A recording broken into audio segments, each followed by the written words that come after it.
At the start of the show, we spoke with opposition leader Peter Dutton about AUKUS. But what do the United States really think about us? And do the Americans value our relationship as much as we do? Elbridge Colby is the chief architect of America's national security strategy, and he joins me now. Elbridge, so great to see you as always. I want to ask you about reports today that the US is approving essentially to sell 220 Tomahawk missiles to Australia. The right move? Well, look, I think this is very encouraging in the sense that, I mean, one of the critical things we're seeing in the Ukraine conflict, and that would be very clear in, God forbid, a conflict with China, is the need for a lot of munitions. And the U.S. defense industrial base, I mean, it's larger than Australia's or really almost anybody else other than China's, unfortunately, and probably Russia's, is inadequate to that task. And we are having real problems producing enough munitions, not to mention submarines, et cetera. So what we should be doing, in my view, is getting close countries like Australia, United Kingdom, Japan, to help us produce the munitions that we all are going to need to ideally deter and, if necessary, again, God forbid, fight that kind of conflict. I think my understanding of where sort of the pillar 2 of AUKUS is in terms of these shared technology and defense industrial base endeavors is more heat than light right now, if I'm using the expression correctly. Which is to say that, and a lot of this is on us. I mean, I don't want to, sort of self-flagellate too much, but I think the American system is not designed to make, working really, really closely with an ally in critical technology or munitions like Australia easy. I mean, things like, it's abstruse, but really important, like ITAR, export controls, et cetera. And my view is, we've probably adopted more of a piecemeal approach, and we're going to have to move towards just a real order of magnitude change, almost take a wrecking ball to some of these regulations that were designed for a different era when the United States was the unquestioned military, sort of hegemon, if you will. Yeah, I'm really glad you brought that up because a lot of the commentary around AUKUS this week, it's completely dominated the headlines here, the biggest story all week. But some of the Americans have said it barely rated a mention in their media. From a US perspective, I know that we're really grateful because we need a bigger, stronger ally. How do the Americans feel about us, and are we, given our proximity, just as important to them? I think Australia is really important. Look, I mean, you're about the 10th the population size of the United States, so there's just an order of magnitude different scale. But we need allies, and I mean, there's a mutual benefit. Both of us benefit from preventing China from dominating Asia. And I mean, that interest is more immediate for you. Obviously, you would suffer more, but Americans would suffer as well. And we are the only ones who just have the scale, the size of the country to lead that coalition. So we need each other. I see it as a relationship of mutual benefit. Obviously, there's shared history and values and all that good stuff. But at the end of the day, we're both trying to prevent that outcome. And I think, look, I think AUKUS is really important. It's really valuable.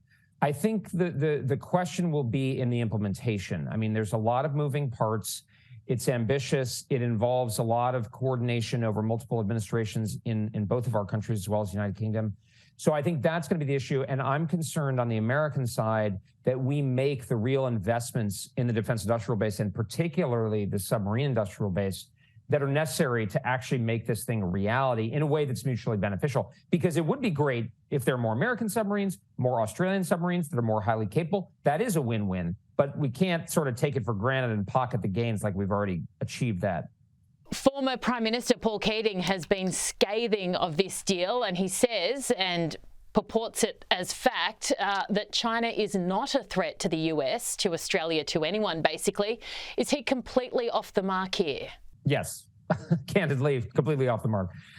With all due respect to the former Prime Minister, I mean, well, one of the things is, if China's not a threat at all, why is he so worried? I mean, if we're just overreacting, I mean, it's a matter of money, and I mean, money is scarce for all of us always, but what's the downside? You know what I mean? But that's an absurd statement. I mean, there is, as objectively true. Look, the left-wing administration in the United States of President Biden is the one saying that the Chinese are embarking on an unprecedented military buildup.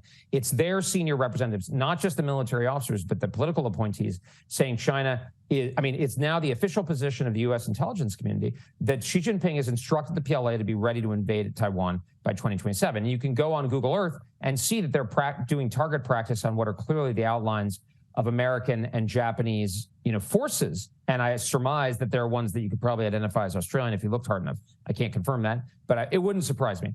So, I mean, I think that's the reality. I mean, what I will say is this is a very dangerous situation. And the language that Xi Jinping is using recently is unnerving. I mean, really concerning. And he's saying that the United States and others are trying to strangle China, that we're trying to suppress and contain it. So the problem is that we've neglected this. There was a very useful article, two useful articles I'd commend to people's attention in the Wall Street Journal last week.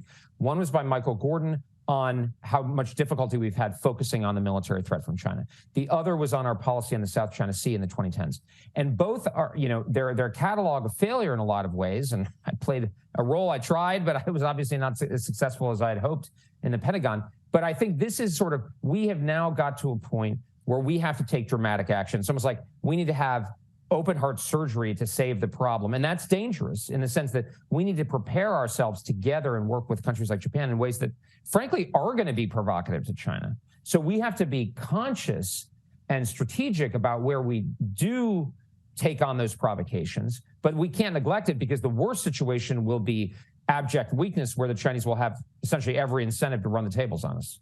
What about a potential change in administration? If I can ask you finally, Americans, how do they feel about the threat of China? Is there almost an air of indifference because of the location, war in Europe, domestic issues just like we've got here, cost of living, crisis, crime, etc.?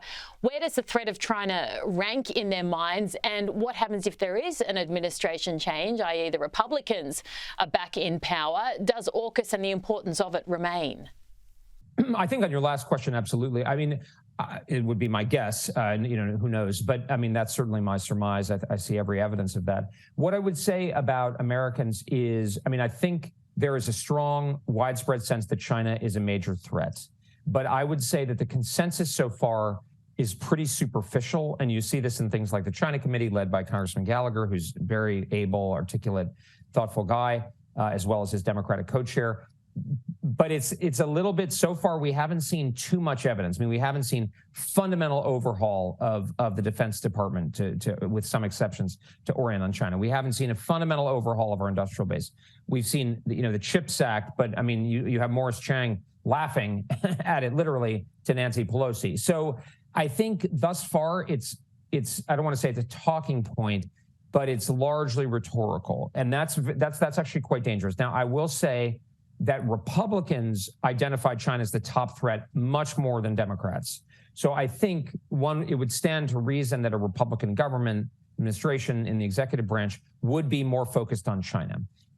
So I think that's, you know, and there's a lot more skepticism about, you know, the sort of rules-based international order, this sort of transatlantic romanticism that you see from the Biden administration among Republicans, and that's increasing.